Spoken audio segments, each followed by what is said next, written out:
come and make this beautiful chicken kebab with me. We had this dinner tonight and it is a family favourite. I can't take credit for this recipe. It is from Malise's cookbook. I will tag Malise below. She posts the most magnificent recipes, so definitely give her a follow.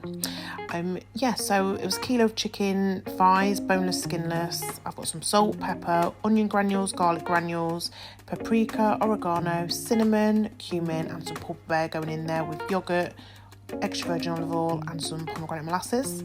I'm adding in some hot pepper paste. You can use mild, but I just didn't have any chilli sauce in the cupboards and I like my kebabs quite spicy, so yeah, we had a little bit of hot pepper paste in there and just want to give it all a nice mix so it's nicely combined.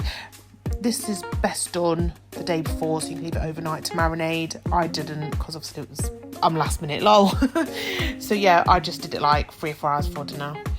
And yeah, we're having some homemade chips. So I just peeled and chopped some potatoes. I always parboil my potatoes because I oven bake them.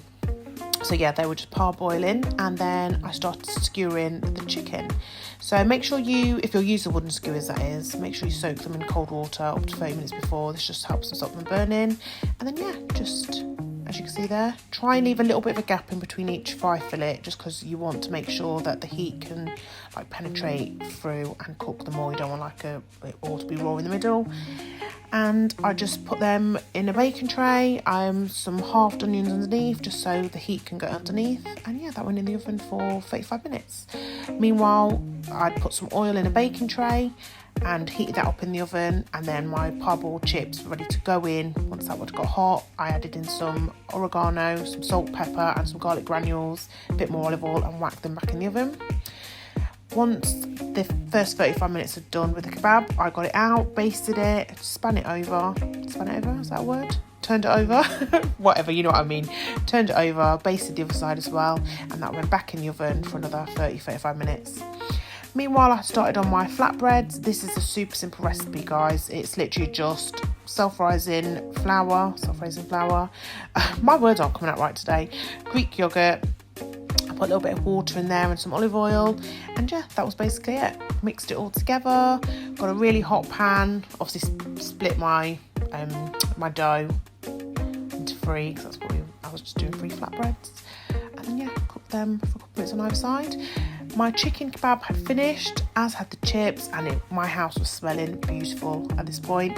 And yeah, we were just all digging into this big platter, so I just decided to dish it up on this aluminium foil tray that I had, as I couldn't bother to get my big Christmas platter out, which was the only thing big enough to possibly have housed all of this. But yeah, we just dug in anyway. And I just made mine into a kebab wrap, basically. Put a little bit of the salad on there, the meat, some chips, going for that, a bit of a Euros theme. And then yeah, wrapped it up in foil and tore it open, and it was delicious. The kids just had theirs with ketchup because kids are gross. But yeah, we really enjoyed it, and we always have this kebab meat and it's amazing.